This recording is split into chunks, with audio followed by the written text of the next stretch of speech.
May I begin by expressing appreciation to the conveners of the Alliance of Victims of Genocide for organizing this timely and indeed urgent gathering. We meet at an important moment of remembrance and reminder, of witness and warning, of learning and acting upon the universal lessons of genocide, prevention, protection, and prosecution. We meet, for example, on the eve of April, which Parliament, when I was a member, established as Genocide Prevention Month, during which we have recognized 5 genocides of the 20th century, that of the Armenians, the Holodomor, the Holocaust, the Tutsis of Rwanda, the Muslims of Yugoslavia. Though, as we appreciated from witness testimony in today's conference, those were not the only genocides of the 20th century. And where in the first quarter of 2021, the first quarter of the 21st century, the international drumbeat of evil continues unabated. As we meet in the shadow of the recently commemorated 3rd anniversary of the Putin's Russian criminal aggression in Ukraine, accompanied itself by war crimes, crimes against humanity, and mass atrocities constitutive of genocide amidst a culture of impunity. We meet also in the wake of and in the shadow of the mass atrocities, has been referenced as well, of the Xinjiang region of China, itself constituted of genocide. And whereas we witnessed with respect to the witness testimony of Tibet, and I was a proud member of the Canadian Parliamentary Friends of Tibet when I was an MP, here too, the forgotten genocidal atrocities in Tibet. And where, with respect to, for example, the Iranian regime, the 21st century began on January 3rd. I doubt if many of us remember, if we ever even knew, began with the supreme leader of Iran saying that there can be, and I quote him, there can be no resolution to the Arab-Israeli conflict without the annihilation of the Jewish people. He didn't even use the euphemism of the Zionist regime, which is itself a standalone breach of the Genocide Convention. We sometimes forget that the very incitement to genocide itself constitutes a breach of the Genocidal Convention, whether or not mass atrocities and genocide follow. An important lesson to remember in the witness testimony today, to combat incitement to genocide before it takes us down the road to the mass atrocities constitutive of genocide itself. And where in this drumbeat of evil in this 21st century, as we now meet, we are at a historical inflection moment, because we are bearing witness at this moment as we meet, we are bearing witness to an increasingly concerted, intensifying, collaborative axis of aggression, an axis of aggression constitutive of Russia, China, Iran, and their proxies, which is responsible for the mass atrocities and genocide as have been borne witness to, and where we meet as the voices of the victims of genocide reminded us and warned us today of what may best be characterized as an age of mass atrocity and mass atrocity crimes constitutive of genocide amidst an ongoing culture of impunity. And so at this inflection moment, at this important gathering, we must ask ourselves, what is it that we have learned? And more importantly, what is it that we must do?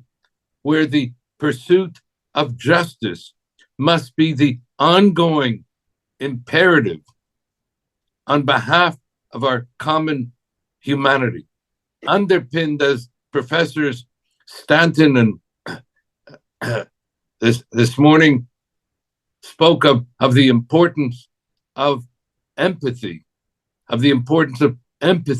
in our human relations, and where we are meeting, as well as mentioned by the victims in their testimony this morning, the voices of victims in the midst of a federal election, where these lessons and action that I'm going to be summarizing hereafter are those that we can make representations upon and act upon during this election period, regardless of party. And they have been referenced here too, but they constituted what I'm now going to share with you is a kind of an action plan of lessons learned and the actions to be taken.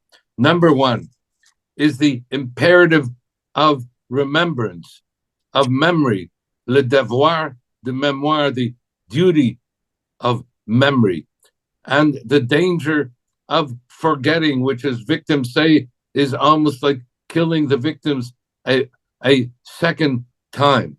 And so as we remember the victims, as we bear heed to the testimony that we heard today from the Alliance of Victims, we must understand that the millions murdered are not just a matter of abstract statistics, but as we say at moments of remembrance, unto each person, unto each victim, there is a name.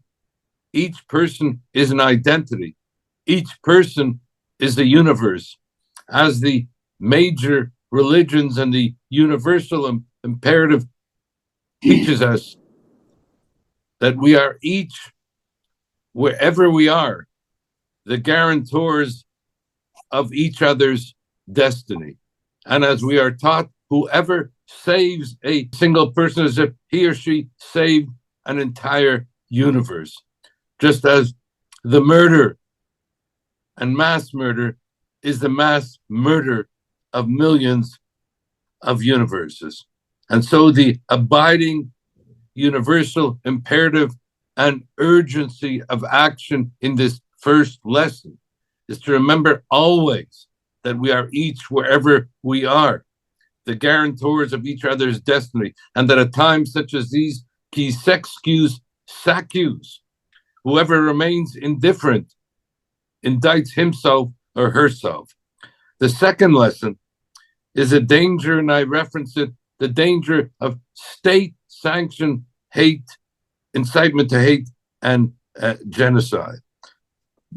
As we meet, we are on the eve of the 31st anniversary of the mass murder of the Tutsis of Rwanda, where 10,000 Tutsis were murdered every day for 3 months, and where the whole began with a standing incitement to genocide, where the genocide began not simply with the machinery of death, but because of a state-sanctioned ideology of hate, because of mass atrocity, hate speech. As the Supreme Court of Canada put it, and it is a lesson that we must remember, that the Holocaust did not begin in the gas chambers. It began with words. These, as the Supreme Court put it, are the catastrophic effects of racism. These, as the Supreme Court put it, are at this point, and that which we must continue to remember, the catastrophic effects of racism and hate and the chilling facts of history, which leads to a third lesson, and that concerns the genocide denial movement, where this genocide denialism is not only an assault on the memory and the human dignity of the victims, rather it constitutes, when it occurs, a criminal conspiracy to cover up the worst crimes of history. It not only holds, for example, that the Holocaust was a hoax, but maligns the Jews for fabricating that hoax, something which is now being repeated again in the genocide denial with respect to Rwanda. So it's our responsibility to unmask the bearers of false witness, to expose the criminality of the deniers as we protect the dignity of the victims of whatever genocide denial is finding expression. Which leads to the next lesson that I want to mention, and that is the fourth lesson, and that is the danger of silence in the face of evil, which ends up being complicity with evil itself. As former Nobel Peace Laureate Elie Wiesel put it, who was my longtime colleague, friend, and mentor, from whom I learned many of these lessons I'm sharing with you today. As he put it, we must always take sides. Always take sides in the face of evil, because silence with evil ends up being complicity with evil itself. And there may be times, as Elie Wiesel put it, where we are powerless to prevent the injustice, but we must never fail to protest against that injustice. As Edmund Burke would remind us, that the surest way to ensure that evil will triumph in the world is for enough good people to do nothing, which brings to the fifth lesson, and that is the danger of indifference and inaction in the face of mass atrocity and genocide. What makes the genocide of the Tutsis, where, as I said, 10,000 Tutsis were murdered every day for 3 months, what makes the genocide of the Tutsis and other genocides that we've heard of today, what makes them so horrific are not only the horrors of the genocide themselves. That would be bad enough. What makes them so horrific is that these genocides were preventable. Nobody could say we did not know. We knew, but we did not act. And when I was asked back in 1999, when I stood for election, people asked, well, what made you decide to run for election? I said, one word. And they said, what was it? I said, Rwanda. Because during the 90s, while that genocide was taking place, and I sought to bang on the doors of parliament, etc., to sound the alarm, that genocide continued to take place amidst indifference and inaction. And so I said to myself that I wanted to join parliament so that I could do my best, along with the alliance of victims on whose behalf I sought to work as a member of parliament, which was my first always priority and my priority in my advocacy.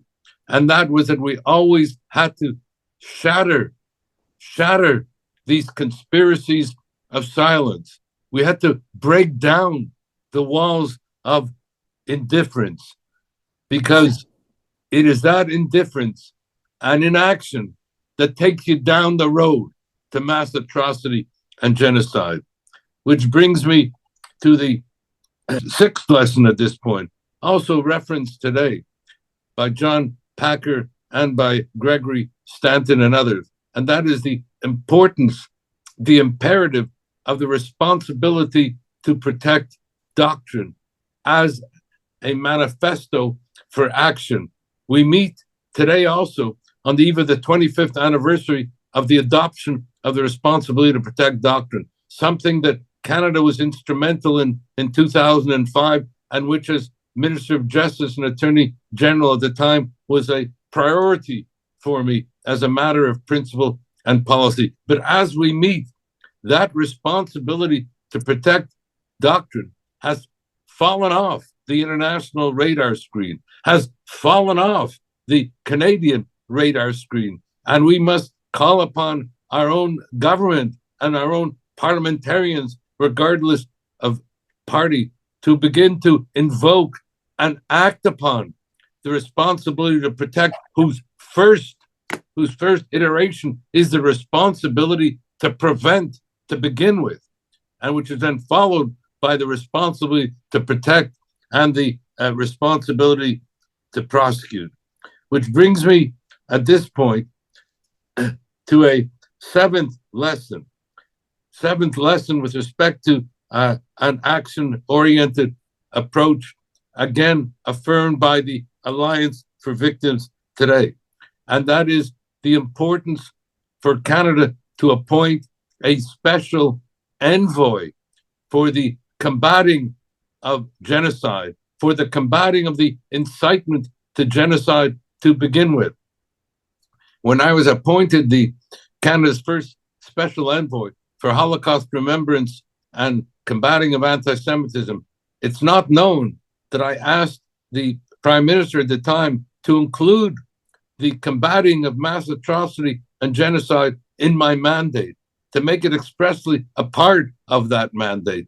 That wasn't done, though I tried in the course of my mandate to engage in the combating of mass atrocity and genocide. But we need now a standalone Office of Genocide Prevention. We need a special envoy for the combating of genocide. We need a special envoy that can act to prevent genocide to begin with, that can act to prevent the incitement to genocide that takes us down the road to genocide. Which brings me to the eighth lesson, and that is the need, the imperative to combat the culture of impunity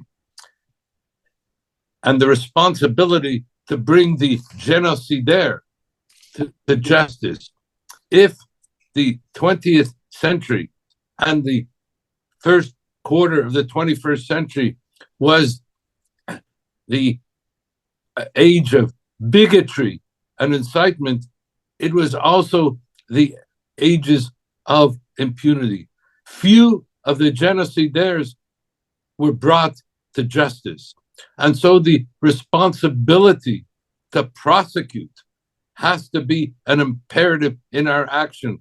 You know, when I became a member of Parliament, one of the first resolutions I co-sponsored was the War Crimes and Crimes Against Humanity Act, which gave Canada the authority to bring genocidaires to justice, to exercise universal jurisdiction. And so when I was Minister of Justice and Attorney General, I initiated the first ever prosecution of a genocidaire, a Rwandan genocidaire, to bring him to justice, and also engaged in the extradition of the genocidaire Mugesera as well. But regrettably, there have been few prosecutions since. Part of the problem is that the Department of Justice has not been given, as I argued for at the time, the necessary resources for prosecutorial purposes. But if we do not prevent, protect, and prosecute, we indulge the culture of impunity. And so the need, therefore, for, as I mentioned, that special envoy and an Office of Genocide Prevention with all the necessary resources, and to infuse the Department of Justice with the necessary resources so that prosecutions can be undertaken under the authority of universal jurisdiction, which we now have, but which we are not exercising. And therefore, we are failing in our responsibility to the victims of the alliance of genocide represented here. And this brings me to the next lesson and moving to a close. And as we learn from the witness testimony again of the Alliance of Victims today, and that is the responsibility always, and this is particularly important in the election campaign, the responsibility always to give voice to the voiceless, to empower the powerless, to ensure that the voices of the victims of genocide are not only heard, but acted upon, that we use all the necessary remedies, the panoply of remedies at our disposal to both learn from, but act upon the lessons of genocide. And that includes as well that as we are exposed to that axis of aggression and evil and mass atrocity resulting in acts of genocide, the community of democracies must act together in concert. Because what we are witnessing is not only, as I said, a concerted axis of evil engaged in these mass atrocities and genocide, but we are seeing, on the other hand, the backsliding of democracies, where the United States, which once was the linchpin of a rules-based international order, has itself now, under the Trump administration, upended that rules-based international order that becomes one that is complicit at times with the authoritarians rather than acting and protecting our common values, our common democracy, and whose first priority for the community of democracies is the prevention, protection, and acting upon the imperative to protect and prevent and prosecute for acts of genocide. And so I close with where I began and where the lessons from the Alliance of Victims, Professors Stanton and Pachter, taught us that the pursuit of justice is engaging on our common humanity, the whole underpinned by the empathy which must find common expression as a manifestation of our individual and collective identity. And remembering always, as I said, qui s'excuse, s'accuse. Whoever remains indifferent will be indicting himself or herself.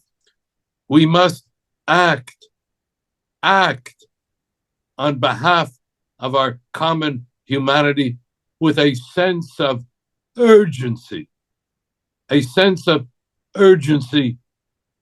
a sense of always hearing the victims, bearing witness to them, speaking on behalf of those who may not be heard, bearing witness on behalf of those whose testimony may not be heard, acting on behalf of those who have put their lives on the line and have suffered so much.